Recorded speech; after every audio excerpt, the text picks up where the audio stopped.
Halo sahabat drama lover, jumpa lagi dengan Bobo Hai. Kali ini Bobo Hai ingin membahas film seri yang berjudul Desert Legend. Film ini merupakan film Cina yang mana menceritakan tentang seorang pandai besi yang bernama Lu Sanxi yang selalu mendambakan untuk pergi ke Jianghu. Dia sangat dikenal di desanya. Dia hidup bersama gurunya si pandai besi. Di dunia Jianghu dan kerajaan banyak terjadi pengkhianatan. Bi Zhongguo adalah seorang pejabat kerajaan yang haus akan kekuasaan. Dia banyak melakukan hal-hal kejahatan menggunakan nama titah raja. Dan terakhir ini, dia membunuh ketua militer untuk mendapatkan pelakan militer. Lu Sanxi yang sering dijadikan bahan eksperimen oleh Raja Obat, sehingga dia kebal dengan berbagai macam racun. Lu Sanxi mempunyai seorang guru yang selalu melarangnya untuk masuk dunia Jianghu, selalu mencari alasan menceritakan hal-hal yang menakutkan.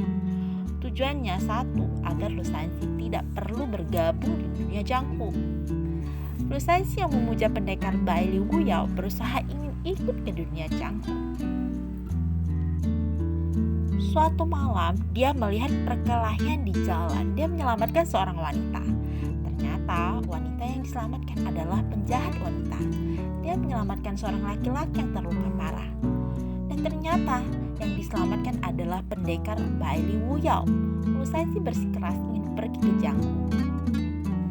Bai Liu Guyao meminta Lu Sanxi mengantar seorang penjahat wanita bayaran ke Hexing, ke departemen barat. Wanita itu ditoktok sehingga tidak bisa berbicara. Wanita itu ingin melarikan diri menipu Lu Sanxi, mengatakan ingin buang air kecil, tapi dia diikat untuk melarikan diri. Tetap saja dia tertangkap oleh Lu Sanxi. Dia ingin mencuri kudanya, tapi kudanya sangat pintar. Tetap saja kudanya nggak bisa lari. Nah, tapi saat itu mereka akhirnya ditangkap oleh para bandit. Tanpa disadari, Lu Sanxi telah menyelamatkan kepala bandit, sehingga kepala bandit itu memanggilnya dengan sebutan kakak. Akhirnya Lu Sanxi dan Hexing dilepas.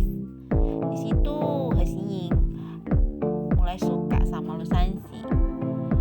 Saat mereka menyeberangi sungai, mereka dikejar oleh penjahat kerajaan. Tiba-tiba Hexing mendorong Lu Sanxi tenggelam ke air, karena sejauh itu tahu kalau pejabat itu adalah penjahat.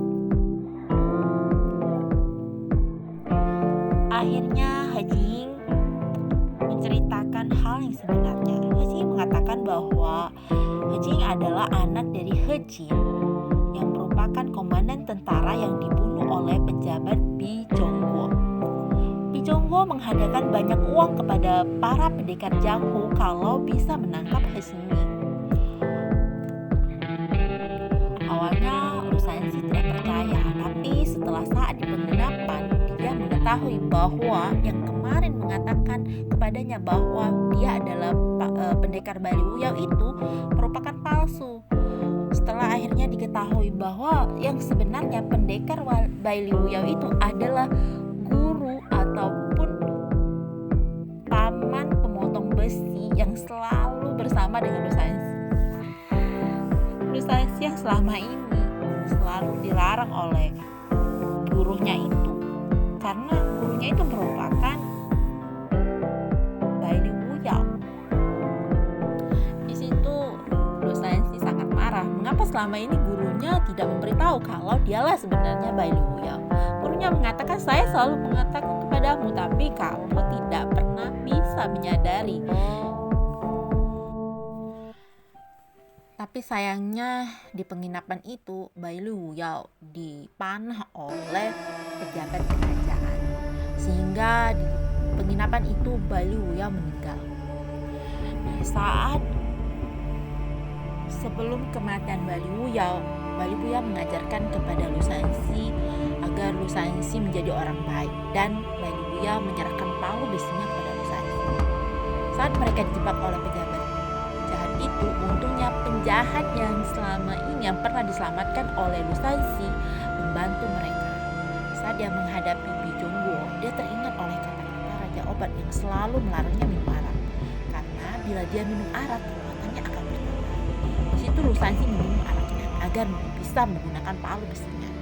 Akhirnya Lusansi bisa menghancurkan pecahan dengan satu pukulan dari palu besinya itu. Dia baru menyadari mengapa selama ini gurunya selalu melarangnya untuk berjamu, karena berjamu itu tidak bisa dipercayai oleh orang di sekitarnya.